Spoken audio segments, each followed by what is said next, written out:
Une patiente avait une douleur sur le côté du genou, vraiment sur la face latérale. Elle faisait un peu de sport, mais ça la dérangeait. On lui a dit d'arrêter. On lui a dit qu'il fallait qu'elle arrête la rando, la course à pied. Elle a repris un peu 3 mois après. La douleur est exactement pareille. C'est possible que ça t'arrive aussi et je vais t'expliquer un peu ce qu'on a vu en consultation. Moi, c'est Hugo Desmora, je suis éthiopathe à Nice dans le quartier Libération et j'aide les patients par la thérapie manuelle à solliciter leur corps dans le bon sens pour aller mieux le plus rapidement possible et surtout comprendre exactement ce qui se passe. Pour revenir sur le cas de ma patiente que j'ai eue la semaine dernière, j'ai utilisé un outil que vous connaissez sûrement, que plein de gens connaissent, surtout les femmes qui connaissent, mais plein de gens connaissent ça et ça m'a permis de savoir quelle était la cause de sa douleur. En fait, pour savoir exactement d'où ça vient, parce qu'elle avait un problème sur le côté du genou, comme je vous l'ai rappelé, et pour savoir si le problème c'était son genou ou autre chose, il faut tester. Il faut pouvoir se dire, est-ce que ça reprovoque de la douleur là? Est-ce qu'en faisant ça, ça fait mal ou pas?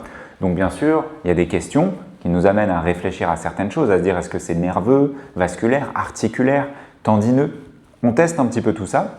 Et moi, je suis parti sur l'hypothèse que c'était potentiellement nerveux. Elle avait un petit peu de douleur dans le bas du dos, que des douleurs sur le côté, et j'ai utilisé mon outil magique qui est un pinceau à maquillage. En fait, ce pinceau, il permet de tester la sensibilité des fibres nerveuses et donc de savoir si un territoire nerveux est plus ou moins sensible. Et du coup, comme vous pouvez le voir là sur ce petit bonhomme, sur mon osmus, en rouge, vous voyez une bande. C'est un territoire d'excitation radiculaire, ça veut dire qu'il y a une racine nerveuse qui est plus ou moins excitée sur ce territoire. Et au niveau sensitif, en passant le pinceau sur son tibia et sur son pied, entre les orteils, donc vraiment sur les 3 orteils du milieu, elle sentait moins que sur les extrémités. Et de l'autre côté, c'était totalement normal. Et ça, elle ne le savait pas du tout. Personne ne lui avait testé, elle-même, elle s'en était pas particulièrement rendue compte, mais quand je passais le pinceau, ça lui faisait vraiment un effet cartonné. Et bien ça permet de dire qu'il se passe quelque chose sur un nerf ou sur une racine nerveuse et que le problème, il n'est pas au niveau de son genou, il est sûrement au niveau de ses lombaires. Parce qu'en fait, au niveau des lombaires, il y a les racines nerveuses qui émergent, qui sortent ici de la colonne vertébrale et qui descendent dans les jambes. Elles vont donner la force et elles vont donner la sensibilité. Donc, s'il y a un souci au niveau du bas du dos qui perturbe une racine nerveuse, c'est possible d'avoir des conséquences sur tout le territoire de cette racine nerveuse, dont le genou.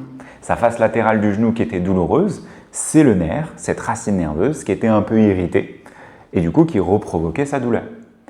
En modifiant la position de son dos, parce qu'il faut tester, il faut objectiver, en modifiant la position de son dos, on a remarqué que sa douleur changeait, mais aussi l'endroit où je passais le pinceau.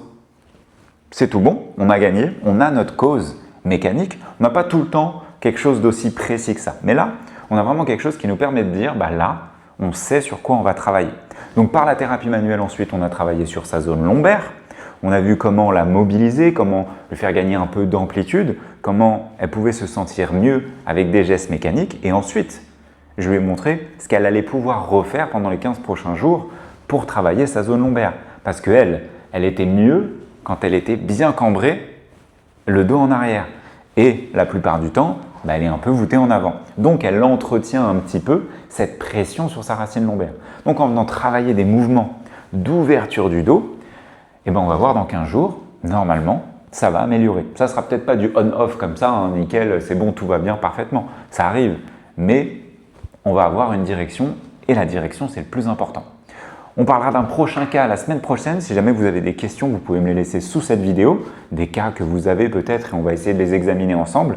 Si vous avez besoin qu'on fasse le bilan ensemble, je suis ici à Nice, vous pouvez prendre rendez-vous juste en dessous. Et si jamais vous avez besoin de faire un bilan en visio, il y a le lien aussi juste en dessous. On peut se faire le point directement pendant 30 minutes ou 1 heure en visio par rapport à votre cas, que je puisse vous donner les meilleurs conseils possibles. Prenez soin de vous, je vous dis à la semaine prochaine. Ciao!